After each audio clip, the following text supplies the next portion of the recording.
Now, how can we make these colors even better? Let's grab some violet. This is still an awfully dramatic, acid-looking green, so we can mute it with something that has a bit of yellow in it. We can start tangling some violet into the shadows. Now this is still a very bright spectrum color I'm using, but look at how this is deepening the shadows. I've got shadows of shadows going on now with it, because where the red violet goes over the blue, it's deepening it. It's making it stronger, closer to black. I'm putting in little details now. I might even let it run down onto the trunk here and there. Why not?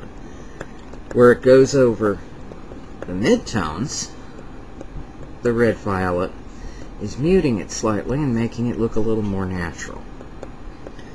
But we are going to add more colors here. Let's unify it by adding some of that to the trunk too. Especially over here where that yellow was a little too much. Tree trunks are usually actually gray, not brown. You think of them as brown, but they're not. And let's get something else in. We've got a shadow. This is a big tree. It shades a big area.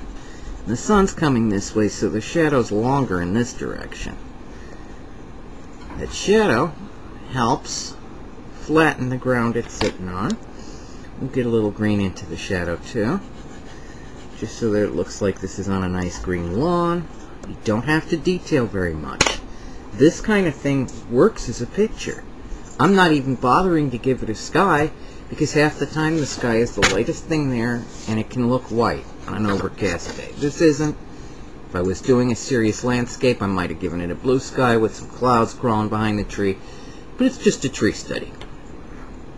Now, how are we going to mute this tree trunk down? Let's burnish it with a little white and give it some bark texture. I'm using short, stiff, white strokes, not over all of it, just disconnected. And that's bringing out the blue in the brown, making it more gray. The brown is still there, but some highlights are catching the light. And if I run a little more of the white here on the front edge, I've strengthened that too. What happens when I put some of this white into the foliage? Well, the texture gets a little softer, and it mutes the color a little bit, because white cools, unlike yellow. If you're wanting to warm up the sunlight, you probably want to use a light yellow instead of a pure white for that. What happens if we bring in some red orange? Things get browner, but the trunk texture gets better. And we're looking like we got an afternoon light there. Let's give that back. The yellow looked good. The yellow on the trunk did look good.